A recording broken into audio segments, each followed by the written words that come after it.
kanuma jedhaa kaisi nyaga asumarratti dhaabaa kanan biraa ka dubbatu barbaadu waa'ee bilisummaa Huseen mootummaan irraa dubbatu barbaada. Bilisummaa Huseen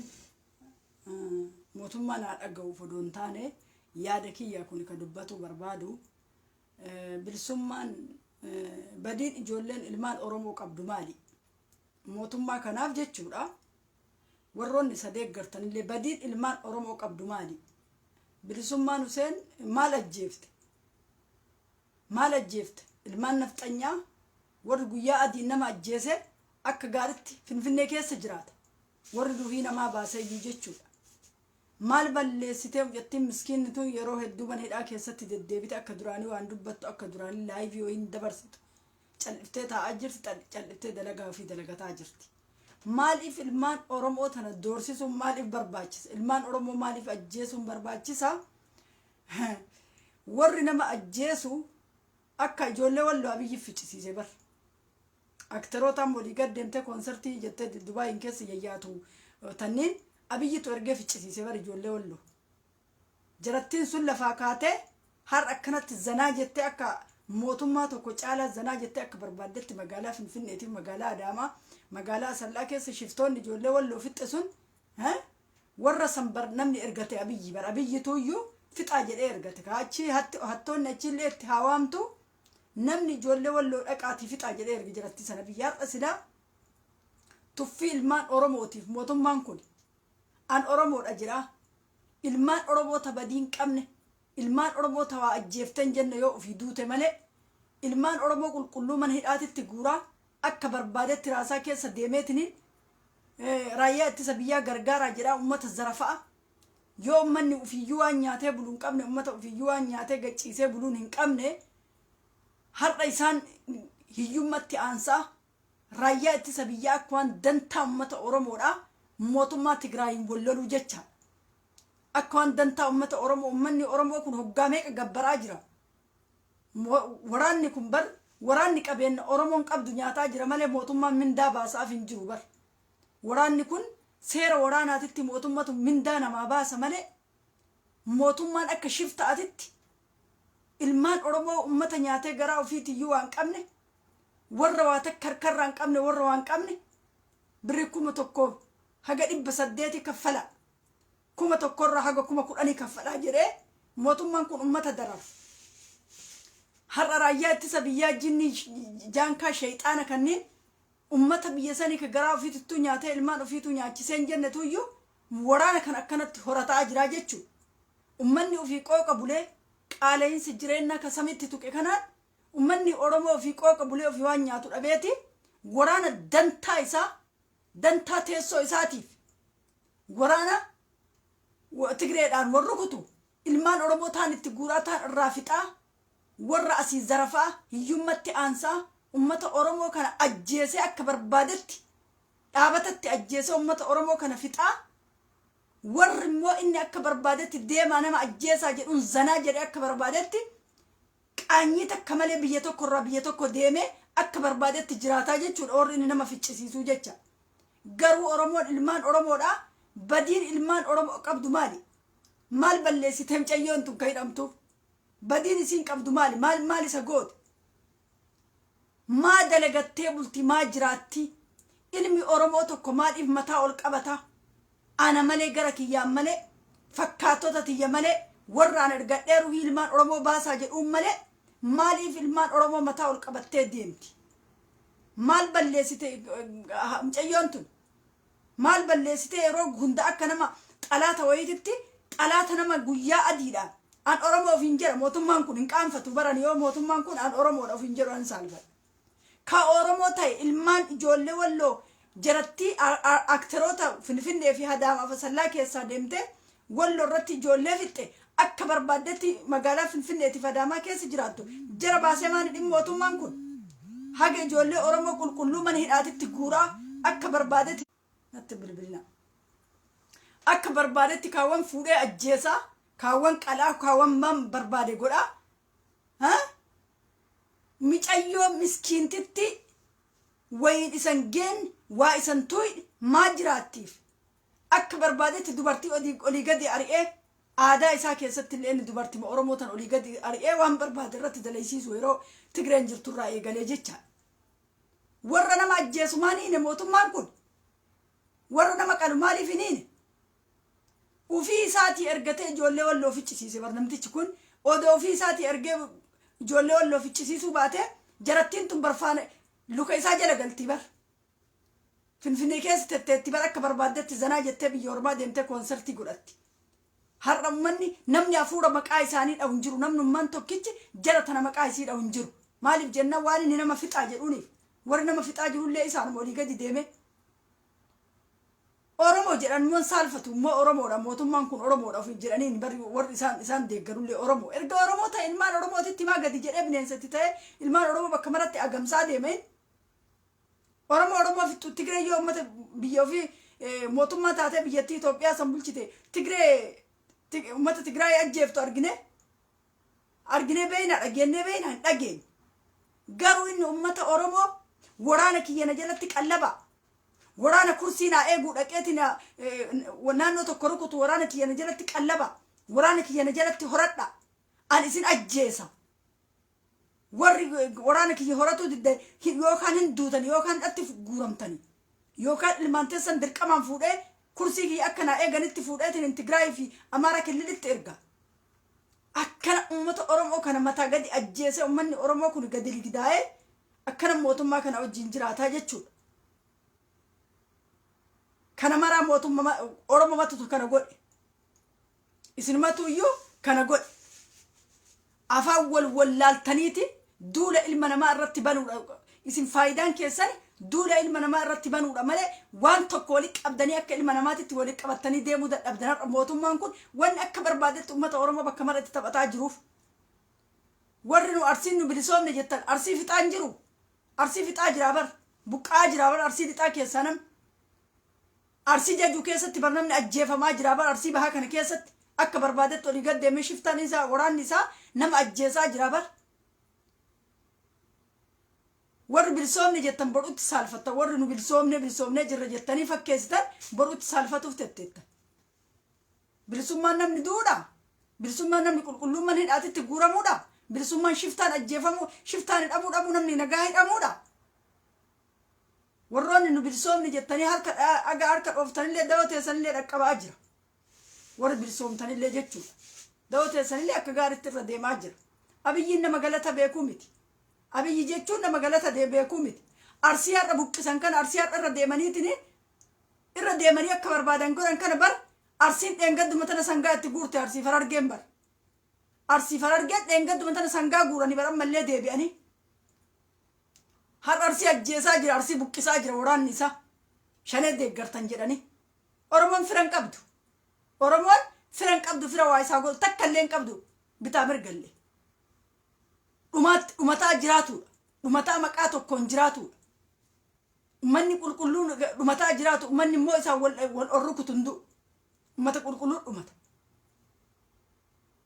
mootummaa akkanaan argan mootummaa hojii annin saalfale mootummaan kamaali mootummaa waraana isaa ummanni jalatti horatu ka ummanni miskiinni garaa ofiitiin nyaateetiin bulle ka qooqa bulu ummata dararamaa baye waraana na jalatti gabbara raayyaa ittisa biyyaatti sangaa as kenna raayyaa ittisa biyyaatti qotiyyoo as kenna hullukkoo as kenna harree as kenna hoolaa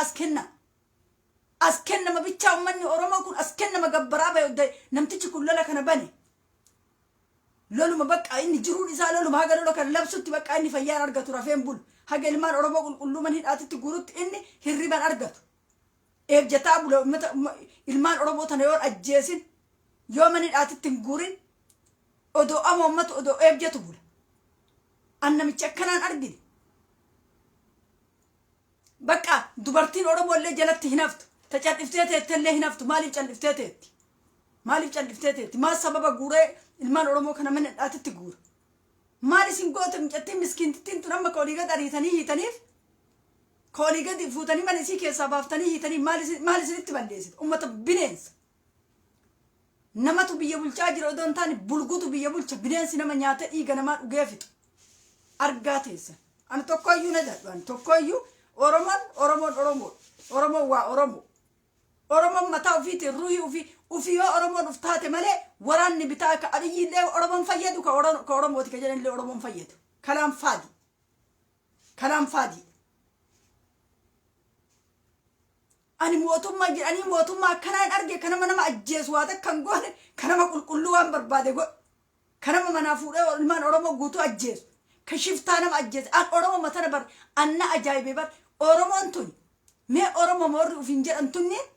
ما جر رومان نمتشما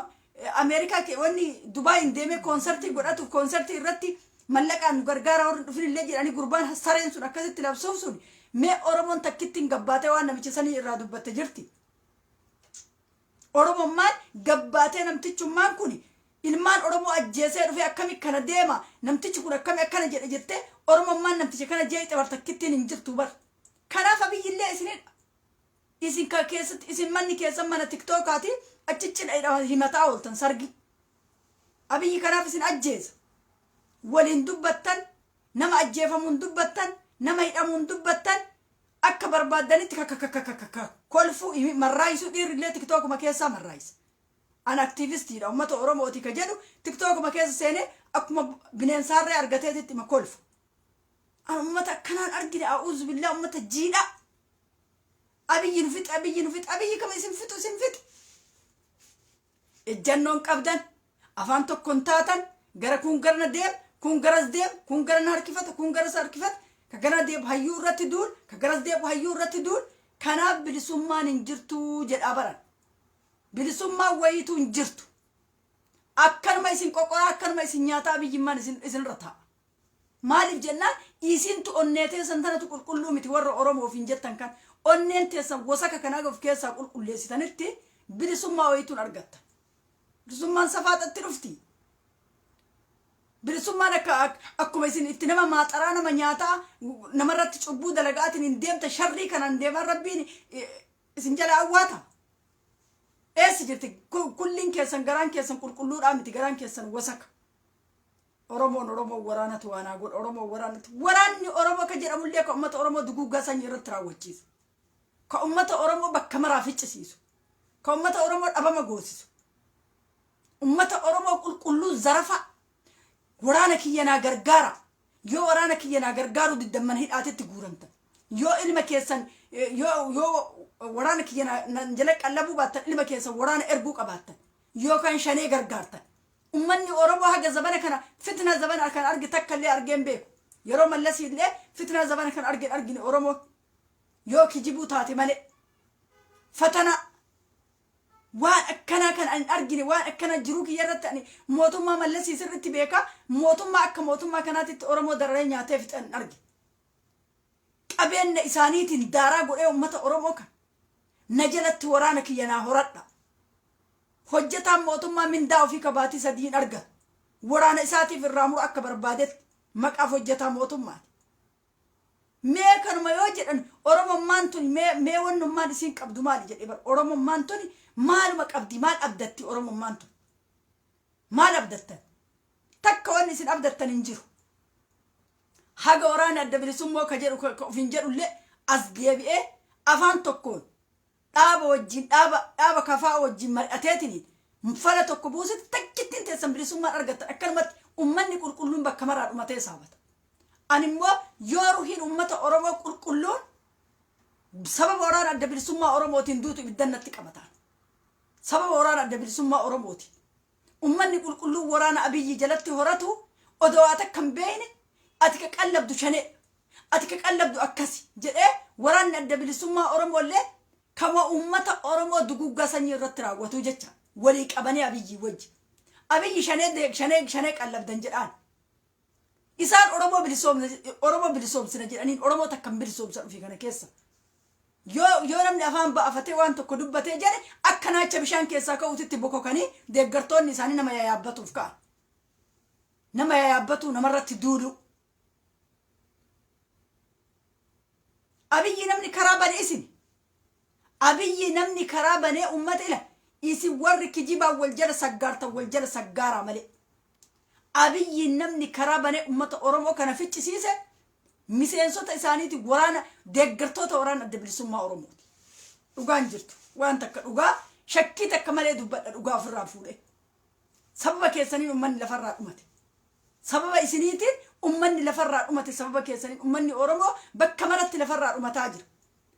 keessattuu bar ummata arsii kana akkanatti isaan gabbaru yoonni akkanatti buqqisu anna ajaa'iba ummata arsii ka isaa gugufee isaa sagadee isa gabbaraa jiru kan sangaa as kennu hoolaa as kennu harree as kennu wanna mar irraa guurataa isaanuma ajjeesa deebise waraanni abiyyi isaanumarraa waan barbaade guuratee deebi'ee ummatuma kanniin ajjeesa ka isa utubee deemuun illee ka mallaqaan illee aguma baay'atuun bira dhaabbatee mallaqaan illee mootummaa kana gargaaru isin garuu ummanni kenna sababa inni immoo ummata kenna fixaa jira ummata qulqulluu kaan manidhaatitti guuraa kaan akka barbaadetti beelessaa raayyaa ittisa biyyaa gargaaraa jedhe yoonni raayyaa ittisa biyyaati mallaqan kenniin manidhaatitti darbaa qeerroo fuudhati waraana ergaa ajjeesaa maali oromoon tun waliin carraan isiin qabdu maali maal qabdi carrammaan oromoon tun qabdu maali oromoon akkanumatti dhumaatumaan ammallee haga amma abiyyiin waggaa afurii irra taa'e kana dhumte ammallee waggaa afurii akkanumatti dabalattee dhumti oromoon akkanuma dhumti mootummaa kan ofirraa kaaftanii ofirraan kaaftan mootummaa akkas ta'e mootummaa buqqisuuf akkana goone kijiba rabbiin jibbe kijiba bakka takkitti reeqaxamee taa'eetiin mootummaa buqqisaan ofirraa bakka takkitti irraa socho'uu dadhabeeti mootummaa ofirraa buqqisaa ummata bilaashatti ummanni oromoo bilaashatti lafarraa duguugamee saabataa jira beelaa kaanii waraana kiyyana jalatti qallabaa jedhee waraana jala qallabsiisee ummata oromoo qooqaan fixaa waan isaan harkarratti qaban fixaa ijoollee beelessaa mana barumsaa dhaabataa mee maali mootummaan isiniin qabna jettaniitiin ummanni achi afaan babbantanii isa wajjin tatteettanillee waraanni adda bilisummaa oromoollee oromoon bilisoomsa caqasa waraanni adda bilisummaa oromoo waraanni adda bilisummaa oromoo waraanatu hidhatee waraana muraasa hidhateetiin bosona seene malee ummanni ni dhan waraanni bakka ummanni hidhatee yookaan ummanni gamtaadhaan waraana kana wajjin dhaabbatee hidhatee waraanni ummata wajjin adda bilisummaa oromoo wajjin erga dhaabbatee mootummaan maal bilisoomsa waraanni adda bilisummaa oromoo maal bilisoomsa waraanni hidhateetiin arsii keessa socho'e waraanni hidhatee shawaa keessa socho'e waraanni hidhatee wallagga keessa socho'e namni hidhatee waraanni akkasitti leenjii socho'e waraanni maal faayidaa waraana qabu yoo waraana sani oromoon of hidhattee of keessatti dhammatin waraanni faayidaan inni qabu maaliin humna qabaatee akka waraanni kummee gadi bayeetiin ummata oromoo kana dirqama itti kenneen wajjin ka'a jedheeni dubbatee beeka waraanni kun waraanni adda bilisummaa oromoo kun ummata oromooti sodaachisee yoo isin wajjin hojjettanii kaatanii mootummaa kan ofirraan buqqisin isin fixaoo kan ka'a jedhee sodaachisee beeka waraanni adda bilisummaa oromoo kun tigreen bar nama 60 fixxeeti tigraayin bilisa baafteetiin mangistuu Hayilamaariyaam darbite achirra nama ofii fixxee kaateet abbaan dhumate haa dhumu jedhanii cabsanii itti seenanii bar dhumaatii namaatii bakka hin kennin bilisummaa yoo taate akkasi yookaan bakkuma takkitti taa'ee godina takkitti keessa taa'eetumaan an waraana adda bilisummaa oromoo asinillee arsii keessallee bakka muraasa taa'e asinillee wallagga baadiyaa keessa taa'e waraana adda bilisummaa oromooti ummanni harka qullaa jira ummata kana waraanuma adda bilisummaa oromoo kana guyyaa takkitti ummataan na wajjin ka'ii dhaabbadhu dararaa guddaa sitti deemaa jira na wajjin ummata gola 11 ol ka'iitii na wajjin gahidhadhuuti dhaabbadhu yoo na wajjin dhaabatu baatte si fixa namicha kana ofirraa kaasi jedhee yoom sodaachisee beeka ummata innillee bizinesa nagaddi martisiitu bosona dachaate bizinesa nagaddi garuu ummanni oromoo lafarraa dhumata maaliif dhumata ummanni kiyya maalumaaf dhumata jedhee bargoo waraanni adda bilisummaa oromoo bakka takkitti socho'een gahi maaliif dhumata ummanni oromoo kun bilaashatti maaliif dhumata dhayxanii bakka mara lallaaqamtanii tigree walitti lallaaqamtanii tigree wajjin walii galtanii achi kaatanii ummata oromoo kana lafarraa dhabamsiiftan iseen shanee qallabdan jedhanii lafarraa dhumataa jira ummanni oromoo uddoo waggaa afurii abiyyiin dhufee lola kana eegaleeti shanee qallabdan jedhee ummanni oromoo bakka maratti akka baalaatitti harcaati ijoolleen lafaa ol deemtu marti maali waraana bakka taa'een dandeenye kan miidiyaaleen asumarraa soba gabaasaa oolu bakka akkasii ga'e haxxee hidhimaarree wanti isaan gab dhufeeti finfinnee bira ga'en jedhan kiiloomeetira ganame finfinnee dhiyaaten jedhan hatta hidheeti waraan adda bilisummaa oromoo akkana tatta'e akkana ani miidiyaa ammayyuma kijibu na guba ibidda wanni ani miidiyaa hordofuu jibbee kijibu kan na jibbisiise ishaada hayyuun wennuun micayyoon har'a yitan badii isin qabdulleen argine warra badii qabu warra nama ajjeesuu maqaan dhooftan garuu namni qulqulluun maaliif jiraataafi hidhaan badiillee qabaattu badii isin qabdulleen dhageenne hidhaan furmaatan ta'u garuu hidhaan ilmaan oromoo mana hidhaatitti ol guudhee azaaba keessa kaa'u furmaatan ta'u oromiyaalleen hin bilisoomtu waraanni adda bilisummaa oromoollee ummata oromoo lafarraa ficcisiisa malee ugursiqee ummata oromoollee hin bilisoomsu mata dhagaa nyaadha warri nama arrabsu xulxul jettan dhagaa liqimsa haadha keessanitti isinaa himan waan jiru isinitti himnanu kijiban deeggaru ani du'eetiin qabritu na nyaata malee kijibuman deeggaru kijiban deeggaru warri kijibaan ashok shoytani uf xiqqeessitan ashok shaakiiwwan kijiba naggaadee kijibaa bicha oromoo nagawa mititti kijiba astanaaggadaa oolti oromoo nagawa mititti oromoo ila waan isin qaayxan kana oromoon guraanu dhaga'an jirtu dhumaatii ifatee jira ummanni oromoo biyya keessa waan isin qaqqaayxanii waan isin kikkijibdan kana ummanni oromoo qubaayyuun qabu oromoon bilisoomsa waraanni adda bilisummaa oromoo bilaashatti ilmi namaa mana hidhaatitti guuramu kun ajjeefamu kun qabeenya isaa irraa zarafanii raayyaa ittisa biyyaa waraana kiyyanaa qallaba mallaqaas kenna warra humnaan daldalateetiin kumtaala baateetti kashaa ofiitiin buluun birri 1,000 as kenni maal abbaa uzu billaahi yoo as kennuu baatte ati shaneef nagadda